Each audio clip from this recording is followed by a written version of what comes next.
Bonjour, Warren Abitbol, ostéopathe à Paris. Aujourd'hui, je vais vous présenter l'ostéopathie et la constipation.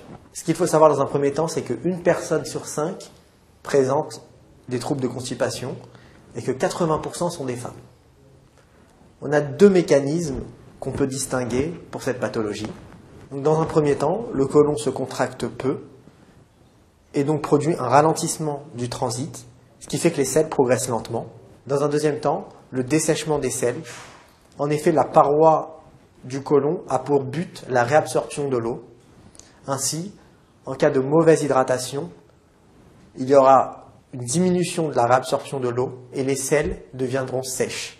L'ostéopathe va bien entendu s'intéresser au côlon et plus particulièrement à sa mobilité, puisque sa mobilité va garantir son bon fonctionnement.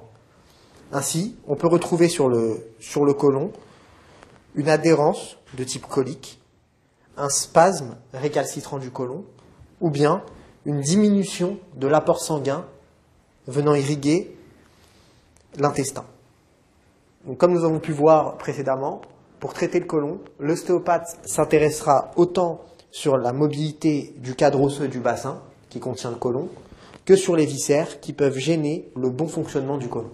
Ainsi, plusieurs éléments peuvent gêner le bon fonctionnement du côlon et se situent à proximité de celui-ci. On a notamment l'articulation entre le sacrum ici et l'aile iliaque, donc le bassin, notamment la sacro-iliaque à gauche, qui est directement en projection du côlon sigmoïde, qui stocke les matières fécales. On peut avoir également une lésion ou une fixation du sacrum, suite à une chute, un traumatisme ou tout simplement une lésion physiologique. Donc le sacrum va se présenter soit en flexion, fixé et bloquer le rectum, donc la partie terminale du côlon qui se situe en avant.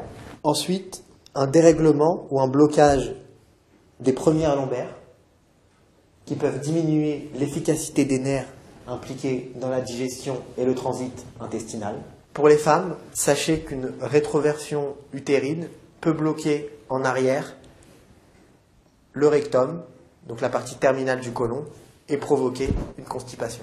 Enfin, pour terminer, une tension entre la partie terminale de l'intestin et la première partie du côlon peut diminuer le passage du bol alimentaire et provoquer une constipation. La prise en charge ostéopathique comprendra aussi des conseils en alimentation, d'hygiène de vie et d'hydratation. Sachez qu'il est très important de ne pas laisser traîner un problème de constipation et que toute constipation qui dure doit être prise en charge par un suivi médicalisé. Sachez également qu'une bonne alimentation, une bonne hygiène de vie, une bonne hydratation et une activité physique régulière permet d'endiguer les problèmes de constipation.